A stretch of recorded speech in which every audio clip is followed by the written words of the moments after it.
사다성어 중에요, 불광불급이라는 말이 있습니다. 여기서 이제 광자는 미칠 광자를 써서 쓴 거고요. 그런 건데, 의미가 어떤 의미냐면 미치지 않으면 목표에 도달할 수 없다라는 뜻입니다. 그러니까 어떤 분야에 성공을 하려면 그 분야에 있어서 그 분야에 완전히 꽂혀가지고 그 분야에 미쳤다는 소리를 들을 정도가 돼야, 그래야 어떤 그 분야에서, 한 분야에서 성공할 수 있다, 뭐 그런 얘기일 것입니다. 그래서 성공한 사람들을 보면 실제로 그렇죠. 어떤 한 분야에 막 꽂혀가지고 너무 미쳤다라는 소리를 들을 만큼 몰입하는 경향이 있습니다. 여러분들은 혹시 지금까지 살면서 어떤 누군가에게 미쳤다라는 이런 소리를 혹시 들어보신 적이 있으십니까? 어떤 멘탈적으로 정신적인 미치면 안 되겠죠. 그것은 우리가 치료받아야 될 일이겠지만, 그런 거 말고 정말 어떤 한 분야에, 어떤 것에 정말 미쳤다라고 소리를 들을 만큼 열정적으로 그것을 위해서 내가 최선을 다하고 하는 그런 어떤 일들이 있을 때 그런 소리를 한번 들어보셨냐라는 질문입니다. 세상 사람들을 가만히 보면요, 누구나 무엇인가에 좀 미쳐 살고 있는 것이 아닌가 하는 생각이 들 때가 있습니다. 어떤 사람은 좀 돈에 미쳐 있는 것 같기도 하고, 또 어떤 사람을 보면 권력에 좀 미쳐 살고 있는 것 같기도 하고, 어떤 사람들을 보면 좀 명예에 미쳐 살고 있는 것 같기도 하고, 그리고 사람들은 그 미친 대상을 위해서, 그것을 위해서 시간과 물질과 그리고 자신의 온 열정을 쏟아붓습니다. 근데 중요한 것은 우리가 미쳐도 진짜 제대로 미쳐야 한다는 거예요. 그러니까 가짜가 아니라 진짜에 미쳐야 한다는 겁니다. 영원하지 못한 것들, 사라져버릴 것들, 그런 땅의 것이 아니라 진짜 하늘의 것, 사라지지 않는 영원한 것을 위해서, 우리가 그런 것을 위해서 미쳐야 한다는 것이죠. 오늘 본문 속에서 우리가 한 인물을 만나게 되는데, 다른 사람에게 미쳤다라는 소리를 듣는 한 인물을 우리가 만나게 됩니다.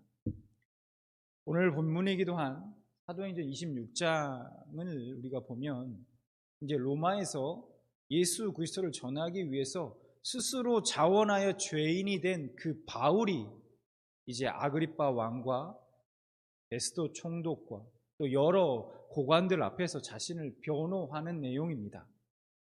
그래서 지금 바울이 재판장에 서 있습니다. 죄인인 바울에게 최후 변론을 할 수 있는 기회가 주어졌어요. 자, 여러분이 바울 같으면 마지막 재판장에 죄인으로서 섰어요.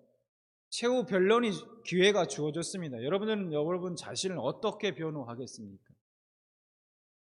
우리가 일반적으로 대부분은 아마도 이런 변호를 할 거예요. 가벼운 처벌을 받기 위해서 자신을 변호할 것입니다. 그렇죠? 그래서 자신이 죄를 지을 수밖에 없었던 그 이유, 부득이한 이유를, 그 상황을 설명할 것이고, 자신은 죄를 짓지 않겠으니 제발 용서해 달라, 뭐 이런 호소를 하기도 할 것입니다. 그런 변호를 하겠죠. 자, 그러면 바울은 어떻게 자신을 변호했을까요? 사도 바울은요, 자신에게 주어진 그 마지막의 최후 변론의 기회를 자신을 변호하는 데 사용하지 않았습니다. 그러면 그 기회를 어떻게 사용했을까? 무엇을 위해 사용했을까? 바울은 그 자리에서요, 열정적인 간증 설교를 하게 되는데, 그 내용이 어떤 거냐면, 자신이 과거에 율법주의자였는데 자신이 왜 율법을 포기하게 됐는지, 그리스도인들을 박해하면서 처벌하는 그 일에 앞장섰던 자신이 왜 예수 그리스도의 그 십자가 그리고 그분의 부활하심을 전하는 자가 되었는지를 이야기합니다. 재판 자리가요, 오히려 예수 그리스도와 그분의 부활을 전하는, 쉽게 얘기해서 복음 전파의 기회가 되었습니다. 이에 총독 베스도가 가만히 듣고 있다가 막 당황이 됩니다. 그래서 황급히 소리를 지르면서 그 바울의 말을 제지하며 이렇게 이야기합니다. 24절 오늘 같이 읽었었던 말씀입니다. 바울이 이같이 변명하며 베스도가 크게 소리내어 이르되 바울아 네가 미쳤도다. 네 많은 학문이 널 미치게 한다 하니 총독 베스도는 바울이 미쳤다라고 말합니다. 그럴만도 하죠. 왜냐하면 최후 변론의 기회가 주어졌는데 그 자리에서 살기 위해서 자신을 위해서 변호를 해야 하는데 그런 변호를 하지 않고 오히려 복음을 전하고 있으니까 미쳤다라는 소리를 듣는 게 어쩌면 당연한지도 모르겠습니다. 아무튼 베스도의 입장에서는 죽었던 예수가 다시 살아났다는 것도 말이 안 되는데 거기다가 그것도 모자라서 자기가 그 살아난 예수를 바울이 직접 만나 내가 대화를 했다, 대화를 나눴다라고만 하질 않나. 또 그의 명령에 따라서 세상 사람들을 구원하기 위해서 그의 종과 증인으로 그동안 내가 살아왔다, 그런 주장을 듣고 있는데, 그런 바울의 주장을 듣고 있는 베스도 입장에서는 바울이 미친 사람임에 틀림이 없었을 것입니다. 그렇지 않겠습니까? 그러나 바울은 베스도의 비난에 대해서, 그런 이야기에 대해서 정중한 태도로 자신의 온전함에 대해서 진술합니다. 25절 바울이 이르되 베스도 각하여 내가 미친 것이 아니요 참되고 온전한 말을 하나이다 라고 이야기합니다. 바울은 베스도 앞에서 나는 미치지 않았습니다.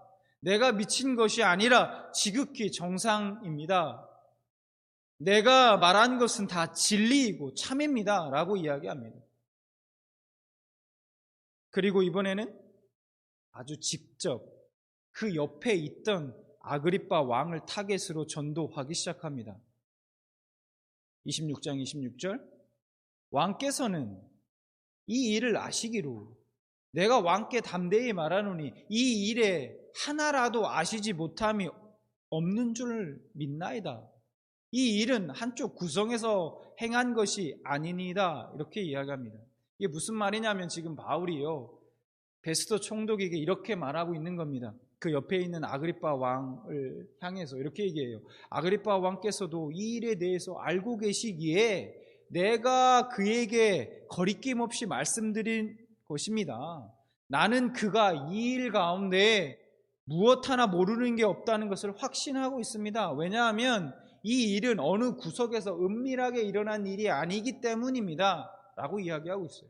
그러니까 아그리빠 왕은 유대인으로서 유대인이거든요. 그러니까 예수 그리스도께서 이 땅에 와서 어떤 일을 행하셨는지, 그리고 그분이 십자가에 어떻게 돌아가시고 무슨 일이 일어났는지에 대해서 이미 다 알고 있을 거라는 거예요. 그 아그리빠 왕이. 그래서 베스도 총독에게 옆에 있는 아그리빠 왕에 대해서 이야기한 겁니다. 바울이 다 알고 있지 않느냐, 다 소식을 그 얘기에 대해서 듣지 않았느냐라는 것이죠. 바울은 이렇게 베스도 총독에게 그 아그리빠 왕을 가리키면서 이야기하고 있습니다. 쉽게 얘기해서 바울의 말의 의미는 명백하게, 아니 만천하가 알 수 있을 정도로 공개적으로 일어난 일을 우리가 부인하지는 맙시다. 부인하지는 맙시다. 이렇게 얘기하는 거예요. 일단 예수님의 그 십자가 사건이 있었다는 것을 우리가 인정한 후에 그 다음에 그렇다면 이 일이 진짜로 무엇을 말하고 있는 것인지를 우리가 한번 따져봅시다 라고 지금 바울이 이야기하고 있는 것입니다. 그래서 바울은 유대인인 그 아그리빠 왕에게 선지자들의 이야기를 꺼냅니다. 바울이 왜 선지자 이야기를 꺼낼까요? 예수님의 사건이 그냥 어느 날 우연히 일어난 사건이 아니라 구약의 선지자들이 예언했던 그 메시아가 바로 예수 그리스도다. 그 메시아에 대한 예언들이 성취된 사건이 아니냐는 것입니다. 그것을 묻고 있는 거예요. 그래서 27절에 보면 아그리빠 왕에게 이렇게 얘기합니다. 아그리빠 왕이여 선지자를 믿으시나이까? 내가 믿으시는 줄 아나이다. 이렇게 이야기합니다. 자, 이쯤 되니 이 아그리파 왕도 바울이 뭘 의도하고 있는지 눈치를 챌 수밖에 없죠. 그리고 이렇게 이야기합니다. 28절에 바울에게. 아그리파가 바울에게 이르되 네가 적은 말로 나를 권하여 그리스도인이 되게 하려 하는도다. 무슨 얘기입니까? 내가 너의 말 몇 마디에 넘어가서 내가 예수를 믿을 그런 호락호락한 사람으로 보이느냐? 이런 얘기죠. 내가 네 말에 넘어가서 전도되어서 내가 그리스도인이 될 것 같아? 그런 이야기인 것이죠. 그렇지만 이 말에도 바울은 물러서지 않았습니다. 저는 오늘 이 말씀을 준비하면서 28절 다음에 있을 이 바울의 29절의 말씀이 너무너무 멋있다라는 생각이 들었습니다. 바울이 29절에 이렇게 이야기합니다. 바울이 이르되 말이 적으나 많으나 당신뿐만 아니라 오늘 내 말을 듣는 모든 사람도 다 이렇게 결박된 것 외에는 나와 같이 되기를 하나님께 원하나이다 하니라. 지금 거기 재판장에 앉아 있는 사람들은 아그리파 왕, 그리고 그의 부인 버니게, 베스도 총독과 5명의 천부장들, 가이사라 시의회 의원들, 모두 다 로마 제국의 식민지였던 유대 땅에서 최고 권력자들입니다. 유대 땅에서 이 사람들보다 높은 사람들이 누가 있습니까? 없어요. 반면 지금 그들 앞에 서 있는 바울의 모습은 어떻습니까? 그냥 2년 동안 감옥에 갇혀 있다가 이제 나와서 재판을 받고 있는 죄수일 뿐입니다. 상대가 안 되죠. 세상적으로 보면. 바울이 어쩌면 자신의 목숨줄을 쥐고 있을 최고의 권력자들 앞에서 내가 이렇게 잡혀 있는 것, 내가 죄수된 것 외에는 여러분 모두가 나와 같이 되기를 하나님께 기도합니다 라고 지금 선포한 것입니다. 여러분 얼마나 놀라운 말입니까? 멋진 말이기도 하죠. 당신들이 하나도 부럽지 않다는 거예요. 내가 보기에는 당신들의 지금 그 권력과 당신들이 손에 쥐고 있는 권력과 명예 나 하나도 부럽지 않습니다. 내가 지금 결백되어서 죄수된 것 빼고는 당신들 모두가 나같이 되기를 원합니다 라고 지금 하나님께 기도하며 선포한 것입니다.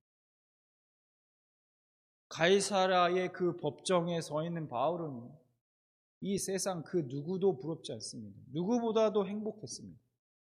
비록 그 자리에 자신보다 낮은 신분의 사람이 없었고 죄인의 신분으로 거기 와 있는 사람도 없었지만 그런 그 누구도 부럽지가 않았습니다. 바울은 일반적인 상식으로는 이해할 수 없는 사람이었습니다. 그래서 베스도는 그런 바울을 향해 네가 미친 것이 분명하다라고 말했던 것이죠. 여러분 미쳤다, 제정신이 아니다라는 말은 그렇게 듣기 좋은 말은 아닐 수도 있습니다. 일반적으로 생각했을 때. 그렇지만 우리 예수를 믿는 우리는 꼭 한 번쯤은 어쩌면 들어야 할 말이 아닐까 생각해 봅니다. 여러분 만약 전혀 예수를 믿지 않는 세상 사람들이 예수를 믿는다고 하는 사람들을 이렇게 볼 때에 그들의 살아가는 삶을 볼 때에 그들의 삶이 전부 다 이해가 된다면 과연 그 사람은 예수를 제대로 믿고 있는 사람이라고 말할 수 있을까요? 그냥 삶이 별반 다르지 않아요. 그러니까 보면 살아가는 걸 보면 그냥 다 이해가 돼요. 저 사람이 왜 저럴까? 그런 생각을 할 필요가 없는 거죠. 예수를 믿지 않는 자신의 삶과 별반 다르지 않구나 하는 생각이 들게 한다면 그냥 예수를 적당히 무난하게 믿고 있기 때문은 아닐까 하는 겁니다. 제가 중국에서 이제 대학을 졸업하고 유학을 갔다가 졸업하고 한국에 이제 들어왔습니다. 들어와서 이제 가족들에게 제가 선언을 했어요. 가족들이 다 모여있는 자리에서. 나는 이제 선교사가 되겠습니다. 선교사가 되어서 복음을 전하며 평생을 죽을 때까지 그렇게 살겠습니다. 라고 이제 선언했어요. 얘기했습니다. 제가 처음에 중국을 유학을 갈 때 저는 몇 번 이렇게 말씀을 드렸지만 예수님을 믿지 않았습니다. 부인했던 사람이었고 신앙이 없었어요. 그냥 성공하고 싶어서 돈 많이 벌고 싶어서 가서 중국에서 공부해가지고 저는 사업 비즈니스 해가지고 돈 많이 벌겠다. 그래서 가겠다라고 공부하러 가겠다고 해서 갔었던 이제 막내 동생이 졸업하고 돌아와서 갑자기 하는 말이 선교사가 되겠다라고 얘기하니까 여러분 가족들이 얼마나 당황했겠습니까? 내색을 못하고 있다가 나중에 이제 저희 큰누님이 저에게 이렇게 얘기했던 걸로 기억합니다. 대략 내용이 이랬어요. 대서봐, 신앙에 열심히 있는 건 좋아. 좋은데 꼭 너까지, 꼭 네가 선교사가 될 필요는 없어. 그냥 교회 생활하면서 직분자로서 집사로 나중에 장로가 되고 이렇게 해서 열심히 교회를 섬겨도 돼. 꼭 네가 그 어려운 길을 갈 필요까지는 없어. 그렇게 해서 꼭 가족을 떠나 선교지로 가야겠니? 그럼 저는 그 큰 누님의 마음이 충분히 이해가 갔습니다. 막내 동생이 선교사가 되겠다고 하니까 고생길이 훤하다 생각이 들었겠죠. 자주 보지도 못하고 그럴 거라 생각이 들어서 그런 말을 했던 것일 겁니다. 그 말을 듣고 제가 큰 누님에게 딱 한마디 했습니다. 지금도 제가 그것을 기억하고 있어요. 누나, 예수님이 나를 위해 어떤 일을 행하셨는지를 내가 모르면 몰랐지. 내가 이제 알게 된 이상 나는 절대로 적당히 믿고 적당히 신앙생활 할 수 없어. 내가 몰랐으면 모를까. 그분이 나를 위해서 어떤 일을 행하셨는지 내가 뻔히 아는데 내가 어떻게 적당히 믿고 내가 적당히 신앙생활 할 수 있겠어. 한마디 했습니다. 어쩌면 큰 누님은 제가 이해하기 힘들었을 거예요. 네, 잘은 모르겠지만. 제대로 예수를 믿는 사람들에게는 그렇지 않은 사람들은 알 수 없는, 그리고 이해할 수도 없는 기쁨이 있고 행복이 있습니다. 바로 그것 때문에 예수님께 속한 사람들은 다른 사람들과 구별되는 것이죠. 때로는 그런 모습 때문에 사람들에게 무시를 당하기도 하고 오해를 받기도 합니다. 하지만 성도들은 그 행복을 알며 그 기쁨 속에서 살아가는 사람들인 것이죠. 그 사람들이 바로 예수 믿는 사람들입니다. 예수에 미쳤다 라는 소리. 진짜 이해할 수 없어. 하여튼 너 진짜 이해가 안 가. 라는 소리. 오늘 예수 믿는 우리가 이런 이야기를 듣기 위해서 살아야 하는지도 모릅니다. 왜냐하면 어쩌면 우리가 예수를 믿으면서도 이런 이야기를 한 번도 듣지 못했다는 건 우리가 아직 어쩌면 우리 안에 예수님께서 계시는 행복과 그 복음을 아는 즐거움을 모르고 있다는 뜻이 될 수도 있기 때문이죠.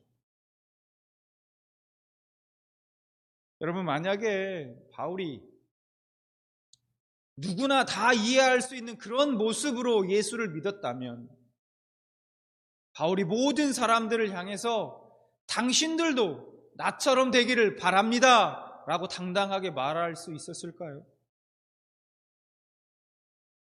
그런 얘기 했으면 이렇게 얘기했을 거예요. 너나 나나 다른 게 뭔데? 다른 게 없잖아. 똑같잖아. 왜 내가 너처럼 돼야 되지? 뭐 얘기하겠죠. 예수에 미친 사람만이 당신도 나처럼 되었으면 좋겠다라고 당당하게 말할 수 있는 것입니다. 여러분, 저는 우리 평안 가족 모두가 꼭 한번 예수님에게 미쳤다 하는 이 소리를 듣게 되시길 바랍니다. 그냥 적당히 무난하게 세련되게 너무 무리하지 않고 예수 믿는다는 소리 말고 조금 과하다, 너무 무식하다, 그렇게 예수 믿는다는 소리 한 번쯤은 듣게 되시기 바랍니다.